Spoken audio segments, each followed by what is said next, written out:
শুভ দুপুর বন্ধুরা সবাইকে। আজ হচ্ছে রবিবার।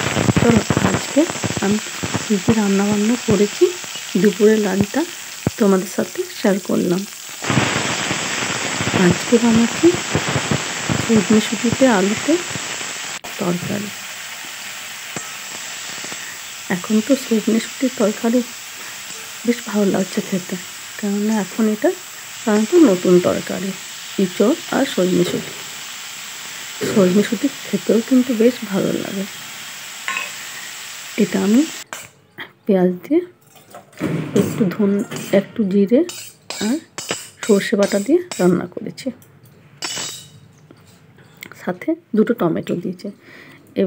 এবার করব ইঁচড়ের তরকারি, ইঁচড় ভাজা মশলা দিয়ে। ইঁচড় ভাজা খেতে কিন্তু মশলা দিয়ে খুব ভালো লাগে। যেভাবে আপনি চিকেন বা মটন রান্না করেন, ইঁচড়টা কিন্তু সেভাবে আমি করেছি। মশলাগুলো প্রথমে ইঁচড়টার গায়ে মাখিয়ে দিয়েছিলাম। ইঁচড়টা হালকা একটু সেদ্ধ করে জলটা ফেলে দিয়েছি। তারপর সেদ্ধ করা ইঁচড়টার উপরে যেভাবে চিকেন মশলা মাখানো হয় সেভাবে মশলা মাখিয়ে 10 মিনিটের মতো ঢেকে রেখে দিয়েছিলাম।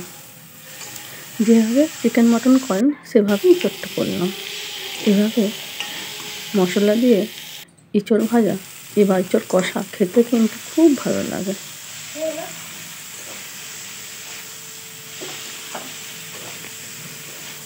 এই দেখো আমার ইঁচড় কষা হয়ে গেছে। এটা দেখে মনে হচ্ছে যেন মাংস কষা, কি তাই তো? আর বানাচ্ছি ফুলকপি ভাজা।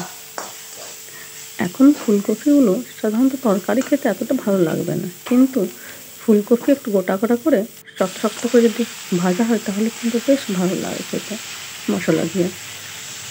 আর বানালাম আমার ছেলের জন্য একটু চিকেনের খুবই পাতলা লাল ঝোল। আমরা ননভেজ খাই না, বাট আমার ছেলে মেয়ে খায়, তো আমার তো মেয়ে হস্টেল আছে, ছেলের জন্য এটা বানালাম। সাধারণত রবিবার ওর জন্য চিকেন বা মটন যাই খাই ওর জন্য বানিয়ে দিই।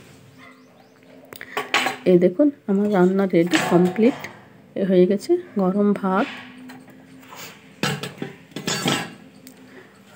এখানে আছে ইঁচড়ের কষা আর ফুলকপি ভাজা। এই দুটোই কিন্তু খুব ভালো লাগে খেতে। আর আছে আলু দিয়ে সজনেশুঁটি একটু ঝোল করে তরকারি। আজ ডাল করিনি, কেননা আমার ছেলেকে চিকেনে ঝোল করে দিয়েছি, তাই এগুলো এক সাইডে আছে।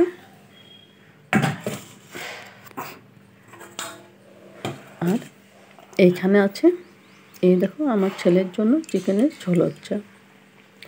এটা আলাদা দিকে আছে, না হলে মানে ছোঁয়াছুঁয়ি হয়ে যাবে, তাই ওগুলো সব রান্না করে নিয়েছি। তারপর এটা আমি রান্না বসিয়েছি। তাহলে আজকে সানডে রবিবারের লাঞ্চটা কেমন হয়েছে একটু কমেন্ট করে জানিও বন্ধুরা। এই দেখো লাঞ্চ থালি রেডি আমার ছেলের জন্য।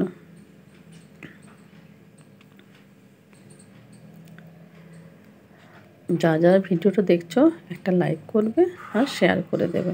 আর যারা আমার চ্যানেলে নতুন তারা আমার চ্যানেলটি সাবস্ক্রাইব করে দেবেন, তাহলে নানা রকম কুকিং ভিডিও, ব্লগ ভিডিও সবই দেখতে পাবেন। তাহলে এবার আসি।